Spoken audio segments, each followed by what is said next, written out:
So we've made this special show, and I'd like to answer as many questions as possible on the topic from our viewers.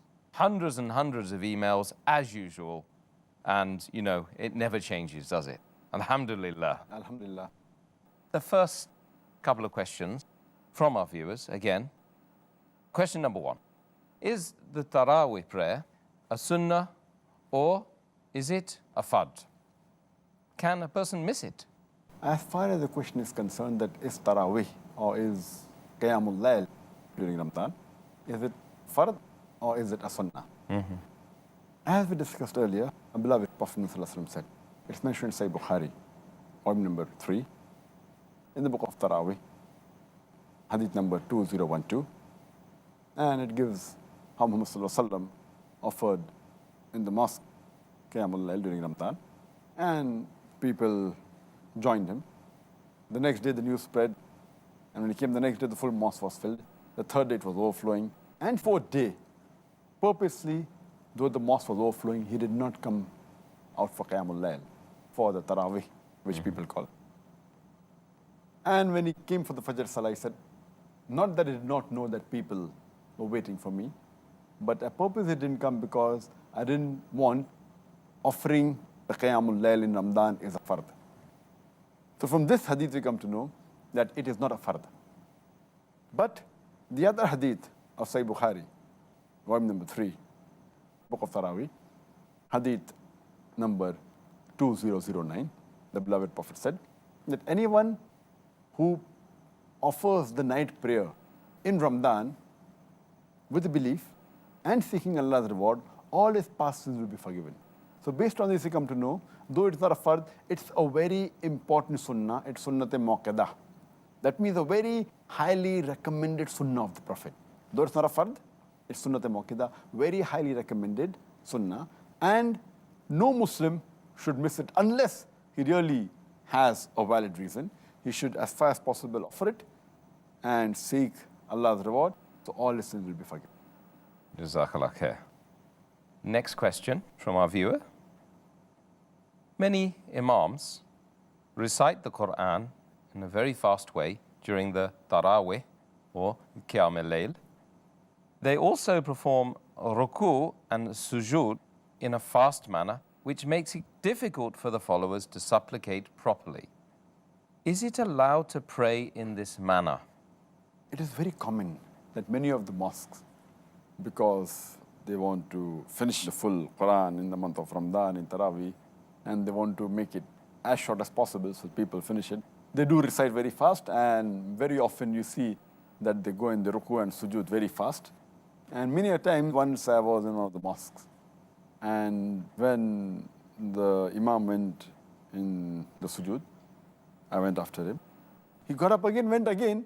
I was yet in my full sujood and he was doing a second sujood. Allahu Akbar. So is it right or is it wrong? It's mentioned in Sahih Bukhari, in number 1, in the book of Salah, hadith number 757, that once the Prophet enters the mosque, and there is another man who follows him. He offers the Salah. And after offering Salah, that man, he wishes the Prophet As-Salaam-Alaikum. The Prophet greets back and says that go back and pray because you have not prayed. The man goes back and he comes back to the Prophet. The Prophet says, go back and pray, you have not prayed. Again, the person goes for the third time. He prays and he comes back. The Prophet again says, go back and pray, for you have not prayed, for the third time. So the man says, I cannot pray better than this. Oh Prophet, please teach me how to pray. So then the Prophet says that after saying the takbir, you recite while standing in the qiyam as much of the Quran that you know by heart, whatever the Quran you know by heart you recite. Then you bow down, go in your ruku, until you're at ease. And then say, glory be to Allah, subhanahu bin Nazim.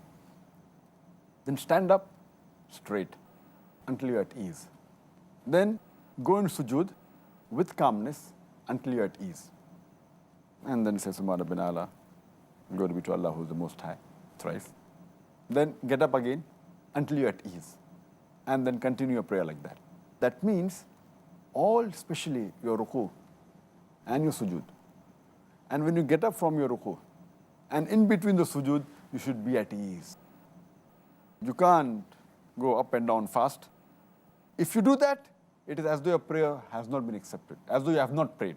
So if you pray in this fast manner, Taraweeh, where ruku, sujood, and fast, it is as though you have not prayed. So it is best that you pray slowly, with calmness. And if you really feel that you can't offer 20, then offer 8 rakat, but with peace, with ease, and with calmness.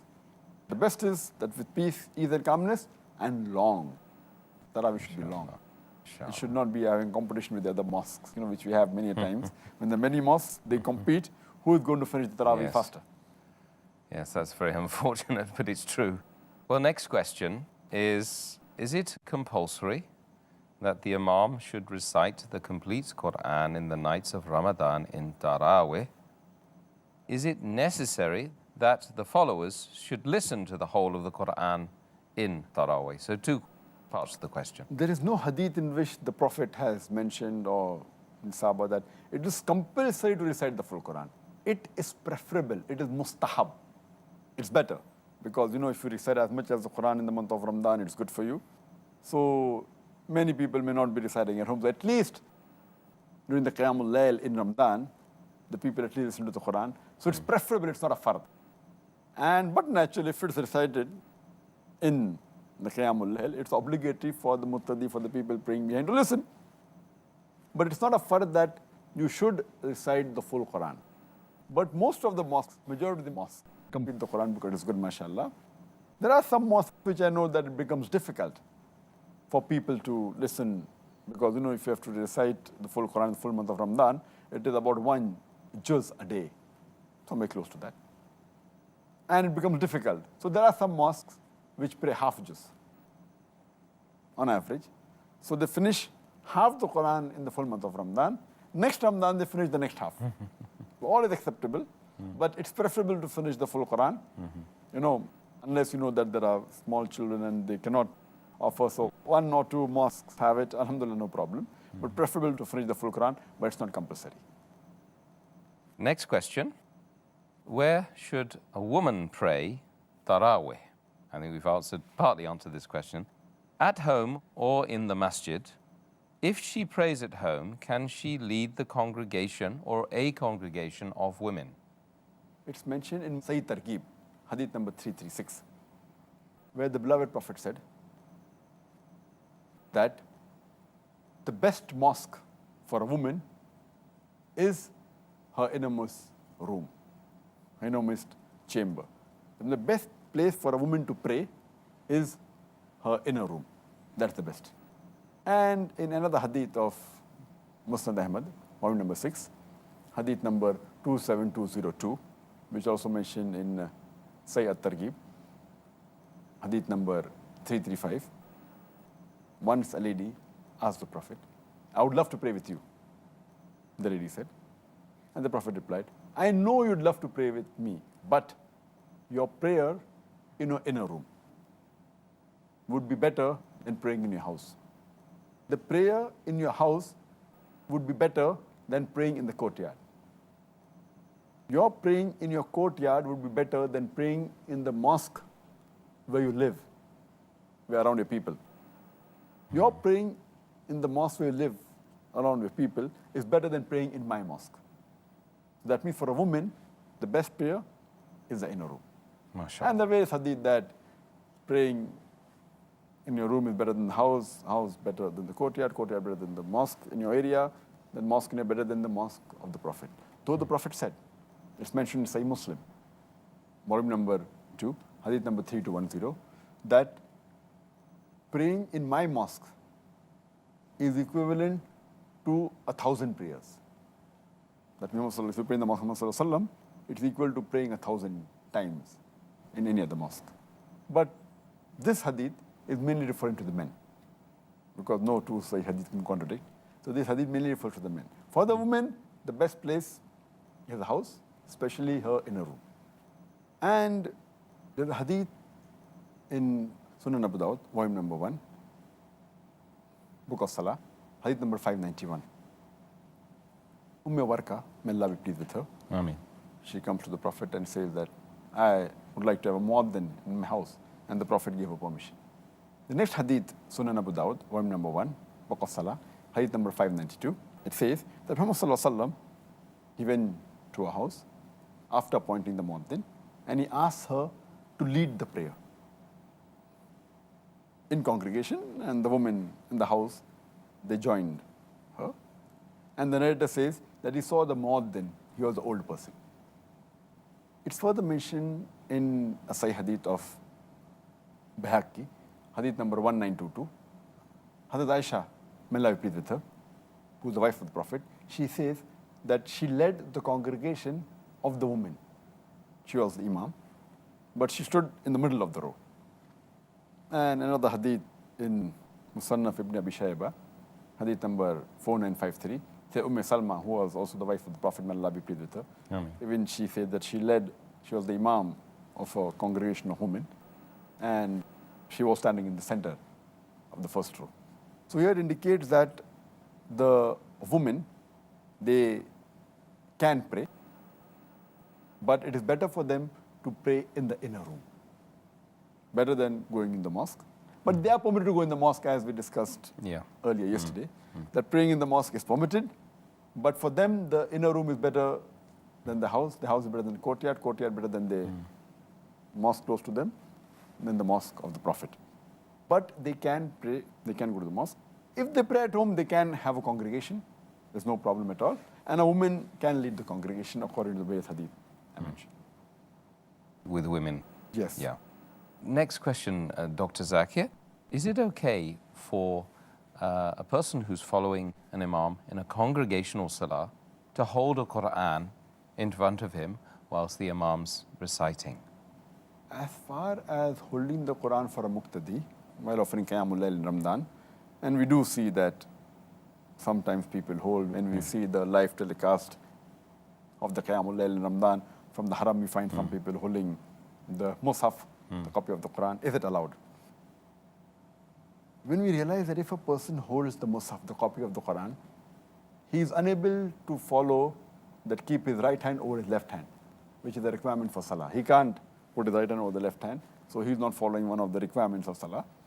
Furthermore, it will be a distraction for him to turn the page over. You know, if the Imam keeps on reciting for him to turn, it's a distraction. Furthermore, it will also prevent him from looking at the place of sujood. Normally your eyes should be looking at the place of sujood, that's what the hadith says. So if they're looking at the Mus'haf, they cannot look there. And it will prevent them from various other actions of ruku, it will be uncomfortable, sujood uncomfortable. So it is not advisable for a person to hold the Mus'haf and, while the Imam is reciting. He should just listen to the Quran, what he knows by heart. Alhamdulillah, what he doesn't know, he should pay attention and try and listen. As the Quran says that whenever you hear the Quran, then pay attention to it and listen to it. So that's what he should do. It's not advisable to hold the Mus'haf. Okay, that's well answered. Thank you very much. Totally agree with you on that one. Alhamdulillah. Another question for you, Dr. Zakir. The viewer says, I pray Taraweeh in the mosque behind the Imam, but I want to pray more rak'ah in Tahajjud. Should I avoid witr behind the Imam, or should I pray the witr behind the Imam and later repeat my witr? As far as the practice and the saying of Muhammad Sallallahu Alaihi Wasallam is concerned, our beloved Prophet said, it's mentioned in Sunan Abu Dawud, volume number 1, Book of Salah, hadith number 1370. The beloved Prophet, he said that when the people asked him to stay longer and pray more, so he said that a person who prays with the Imam till he ends, it is as though he has prayed for the full night. And the other hadith of Sahih Bukhari, volume number 1, in the Book of Salah, hadith number 472, which says that when the person asks the Prophet about Qiyamul Layl, the Prophet said that you have to pray 2 rakat, followed by 2 rakat, then 2 rakat, then 2 rakat. And when you fear dawn coming, then pray 1 rakat. And the other hadith says that you can pray as much as you wish. So based on these 2 hadith, the best a person can have 2 options. One is that he has to pray till the end of the Imam. He can't come away from the Salah and not offer witr. because then he will not be, as the Prophet said, he would not be like a person who's prayed till the end along with the Imam. As the hadith of Abu Dawud 1370 says, that if he prays till the end along with the Imam, as though he has prayed the full night. So the best is he prays along with the Imam, also prays witr, and then afterwards, later on, if he wants to offer tahajjud, tahajjud is the same as qiyamul layl. Tahajjud means waking up again. So he goes home, he sleeps, and he wakes up again. He can again pray, but he should not offer witr, because there's no two witr. There's only one witr. Or the other option is that he prays along with the Imam, and when the Imam, in the last rakah of witr, when he ends his salah, this person should get up and pray one more rakat.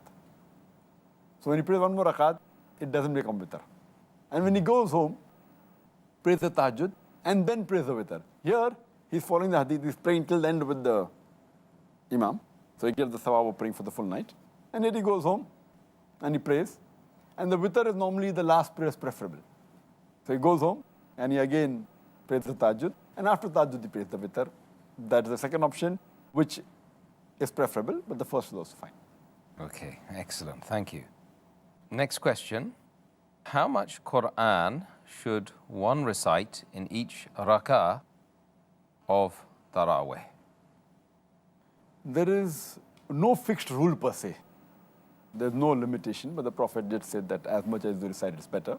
We have in the hadith of Mustadrak al-Hakim, hadith number 1160, that the beloved Prophet, he said that anyone who recites 100 verses, he will be counted among those who are obedient. The next hadith of Mustadrak al-Hakim, hadith number 1161, that anyone who recites 100 verses,